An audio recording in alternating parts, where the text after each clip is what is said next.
Hey Joy, you've been in the news a lot lately. Are you famous? What's going on with that? Max, you're funny. Well, yes, it has been an interesting few weeks. First, the New York Post, and then I didn't know it was going to lead to all this other stuff like the Daily Mail, and then that interview with Newsmax. Just been interesting. The New York mayoral election, and the headline has been, is everyone trying to flee New York City and come to Westchester and Greenwich? Yeah, they're calling it the Mamdani effect. And, you know, since everybody is asking us about it, we figured we'd sit down and let you kind of explain what's really going on in the Greenwich market. Yeah, I mean, listen, there's a lot of noise out there about the election, and, you know, interest rates, what's going on with that, and with the government reopening. So we thought it would make sense to cut through it all and tell you what's going on in the Greenwich market. So Joy, the big headline is that New Yorkers are fleeing the city and moving out to Connecticut and Greenwich. Is that actually happening? Okay, well, let's put this in perspective, right? Greenwich has always been a great suburb for people coming from New York City, right? Greenwich has been a popular destination since it was founded in 1640. Yeah, I actually knew it was founded in 1640 because I'm in Old Greenwich quite a bit, and you can't miss the sign, founded in 1640. Look at you, Mr. History. I'm impressed. Well, thank you. So I have a question for you, though. I'm going to see if you know the answer to this. Back in the 1800s, when people were coming from New York City to their homes in Greenwich, take a guess as to how long it took for them to travel from New York to Greenwich. Ooh, back in the 1800s, no cars. No cars. Maybe like, maybe like 6 hours? You're going to do that 6-7 thing. No. How long did you say? 6 hours. 6 hours. No. Actually, it took 2 whole days. Yeah, because they were coming by horse and buggy. But it was worth it because they had these large homes that they would come for, you know, their summer vacations, and they would go to the beach. They had farmland, and it was just a beautiful place to be. But after the railroad came in, then it would take about an hour and a half, and now it's only 45 minutes to travel from New York City to Greenwich, and that's why it's such a popular destination. Great, so let's talk numbers here. What are we really seeing in the market right now? Yeah, October was interesting. We had 77 new single-family homes come on the market, which was up by 38% from last October. So sellers are trying to take advantage of the fact that it's a low inventory market. And that's still not nearly enough inventory, right? No, because pending sales were up by 50% and closed sales were up by 20%, which means that buyers are out in full force, and it means that every situation when a good house comes on the market could be very competitive. And you saw that firsthand with 10 Old Forge Road. Yeah, definitely. I mean, I hosted 2 open houses on that property, and there was over 60 groups of people that came through.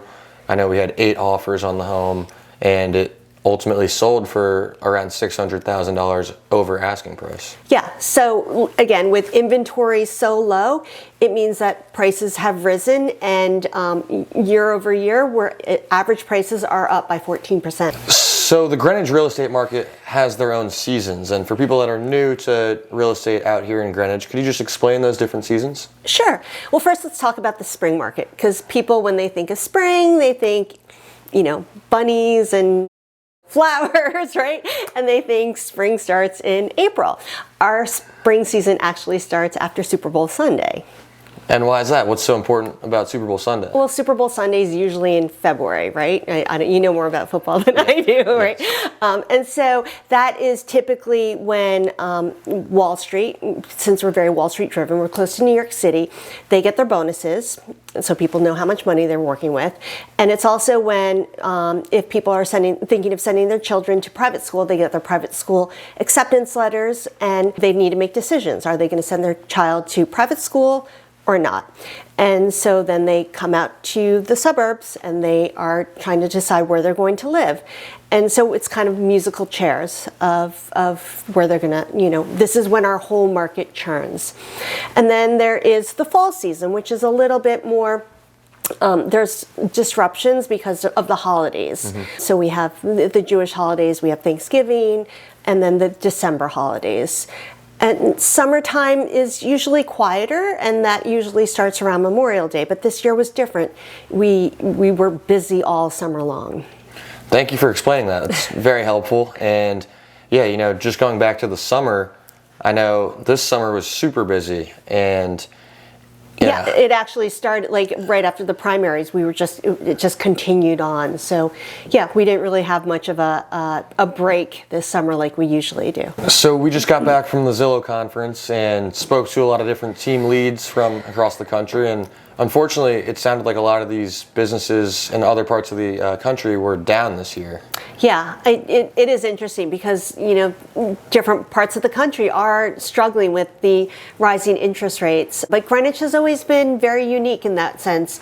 And I think a large reason is because we're so cash heavy. So we were very unaffected by the interest rates. And then when you say cash heavy, what do you mean by that? I would say 70% of my deals last year were actually cash.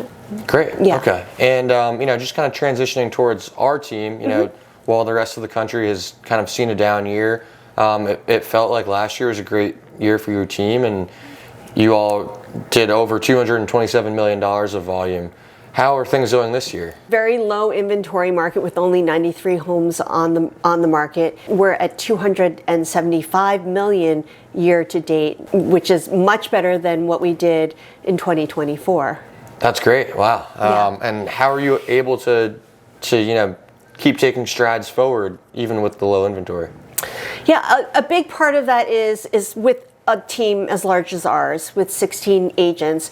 We huddle every morning and we try to find out what is off market, because with so little inventory, we kind of know what might be coming on the market, or we talk to so many sellers that are thinking of selling but they're not quite ready. So it's a lot of matchmaking behind the scenes.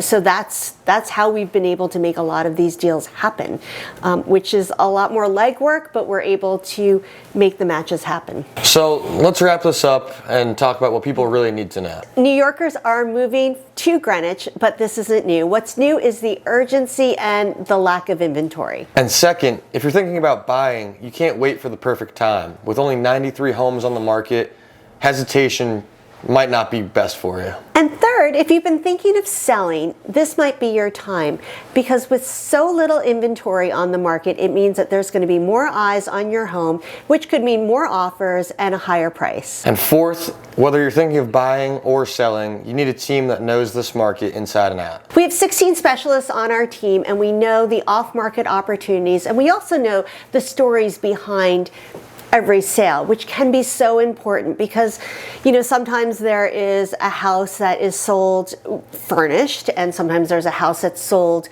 where the seller can stay back, say, with a free rent back for 6 months. And you kind of need to know the story behind every sale in order to evaluate the price there. So call us if you have any questions. We'd be happy to help. Thanks for watching, everyone. This is Joy and Max Metalios with the Metalios Team, keeping you informed about the Greenwich real estate market.